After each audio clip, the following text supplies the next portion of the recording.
Hello, welcome to my vlog, and for the first time actually putting a face to a voice, and this is me. And I'm so glad that you've joined me to hear me reading and see me reading blog number 82, and it's called Coming Unstuck. It's coming from a distant, tougher part of my past, but it has a happy ending, and I hope you enjoy it. It was inspired by the fact that my 18-year-old son has just started university a few months ago, and he is having a ball.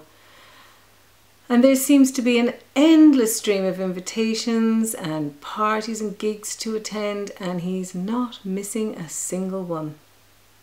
And I'm having to get used to my firstborn staying out all night and reappearing the next day as though he's been dragged through the bushes backwards.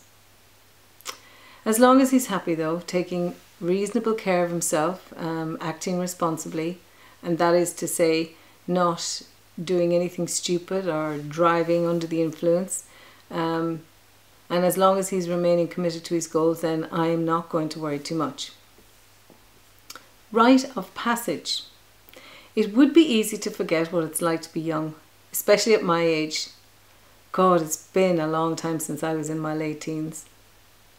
The other day when my son rocked up in the afternoon after yet another night out, I was about to jump into serious parenting mode and give him a good talking to.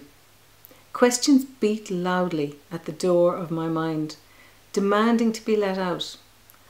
What time do you call this? Would you look at the state of your hair? What bushes have you been under this time? What time do you call this? Isn't it time that you started acting like a proper adult? Etc., etc.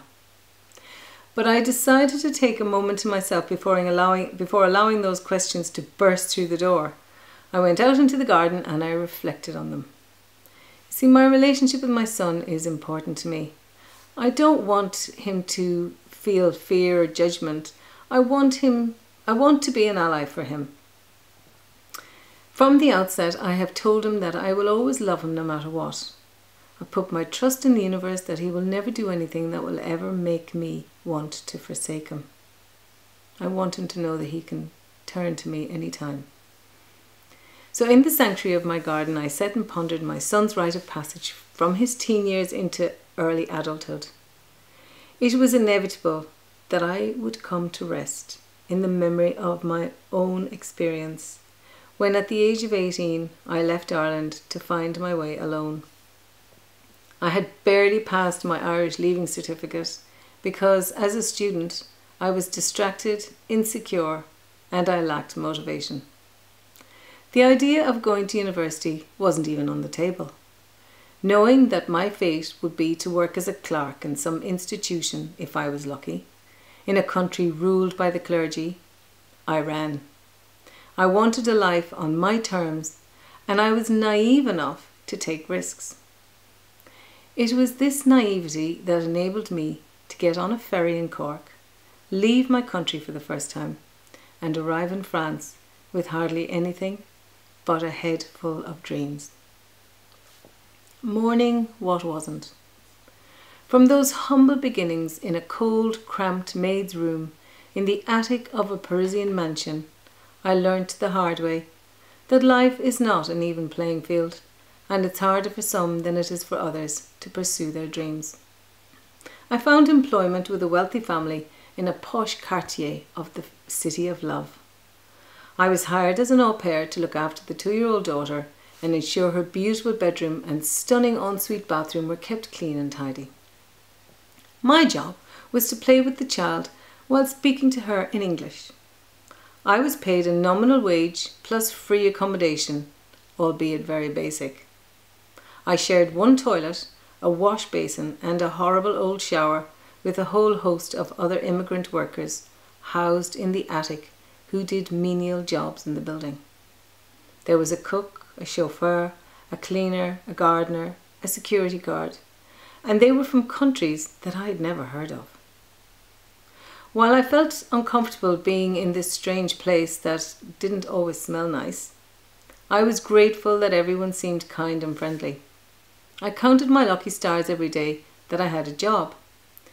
It was September 1984, and Ireland's unemployment rate was around 17%, compared to 4% today.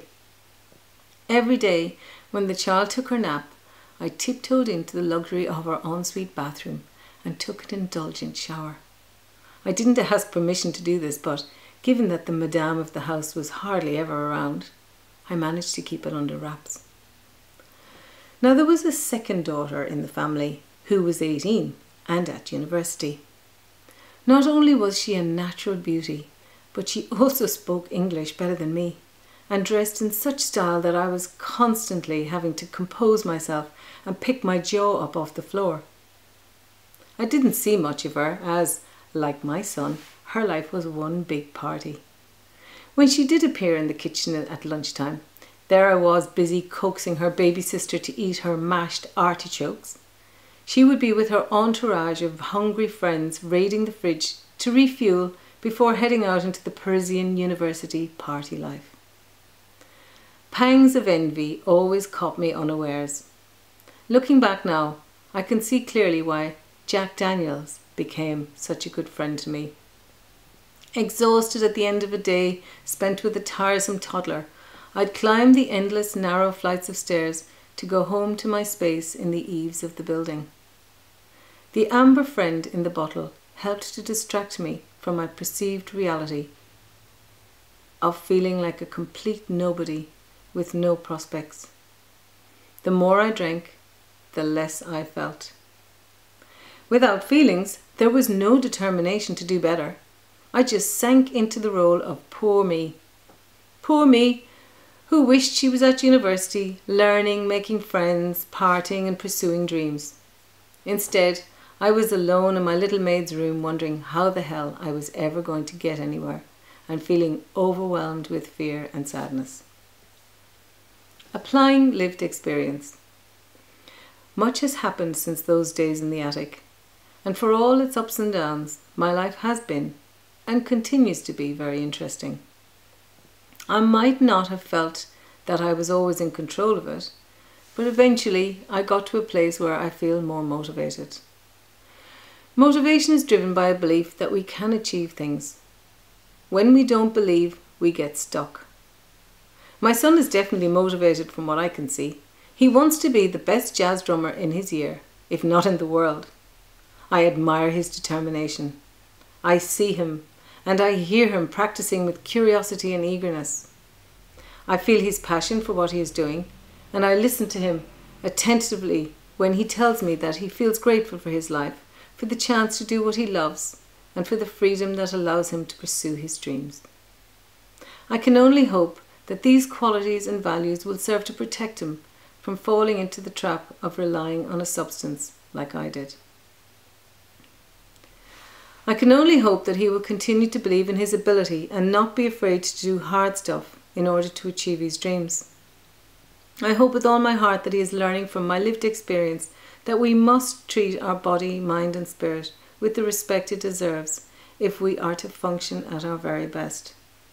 And we must believe in ourselves. For me, it's a case of better late than never, but for him, his life is only just beginning. I am excited for him. And I am excited for myself. And what are you going to do today to make yourself feel excited about your life? I will leave you with this quote from the lovely author Paulo Coelho. It is precisely the possibility of realizing a dream that makes life interesting.